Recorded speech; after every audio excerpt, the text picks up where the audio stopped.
Maître Émile Colin Moukadji Lukunga de l'ARDEF, Camp de la Patrie, a initié une pétition qu'il soumet à toute la population de la RDC pour sa signature. Rendue publique à travers la presse ce 11 novembre 2023, la révision de la Constitution qu'il propose vise le réajustement des vécus quotidiens du peuple.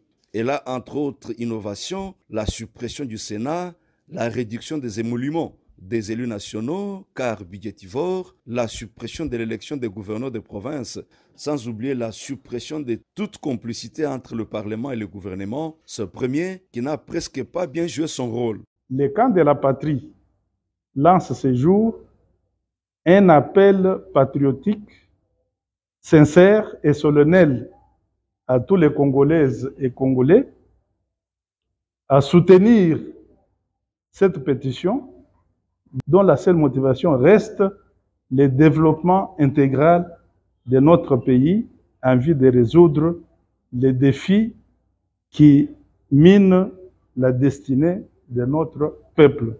La finalité de la démarche visant le rabattement des salaires, la stabilisation des salaires, l'équilibre social et le redressement du niveau de vie des agents de l'État, toujours sous-payés, dit-il. Pour lui, il est inadmissible que la liste civile de l'actuel président de la République avoisine 17 300 $, pendant que les parlementaires sont à 21 000, sommes à multiplier par 500 personnes, sans oublier des centaines de sénateurs et de ministres nationaux, soit plus de 60% du budget national, affecté uniquement aux institutions au détriment du souverain primaire qui est la population. Il est temps de mettre fin à cette disparité salariale de honte.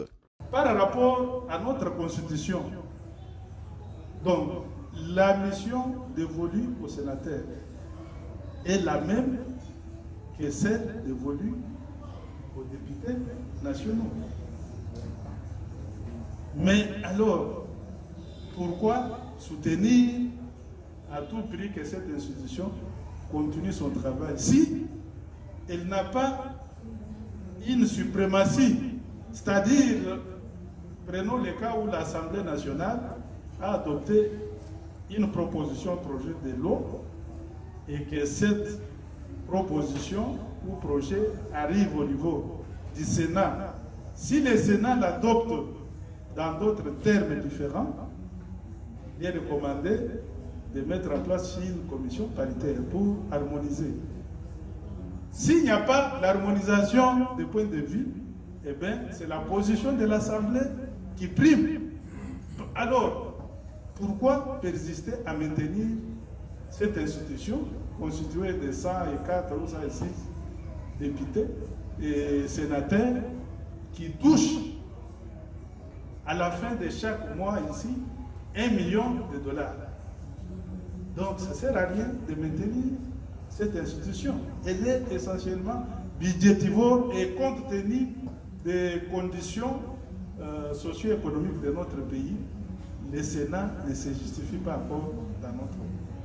Toujours à travers sa communication, Maître Émile Moukadji qualifie cette situation de mépris aux souverains primaires détenteurs du pouvoir. Cette compromission des élus impacte négativement sur leur mission de contrôle de l'action gouvernementale, des mandataires publics et autres entreprises du portefeuille, a-t-il démontré. Non à l'affairisme politique. L'exercice de hautes fonctions politiques dans notre pays a cessé d'être au service de l'intérêt général et s'est résolument transformé pour servir l'intérêt particulier, donnant naissance ipso facto au clientélisme politique. Quelle méprise du détenteur même du pouvoir et souverain primaire. Cette situation de l'augmentation continue des émoluments des élus nationaux relève parfois d'un arrangement illicite entre les deux institutions, à savoir le Parlement, brandissant toujours la menace d'un contrôle rigoureux du gouvernement au cas où ces demandes ne seront pas satisfaites. Et le gouvernement, par crainte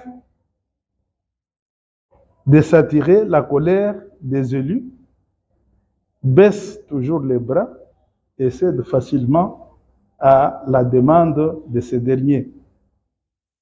Cette compromission des élus du peuple impacte négativement sur leur mission de contrôle de l'action gouvernementale, des mandataires publics et autres entreprises du portefeuille.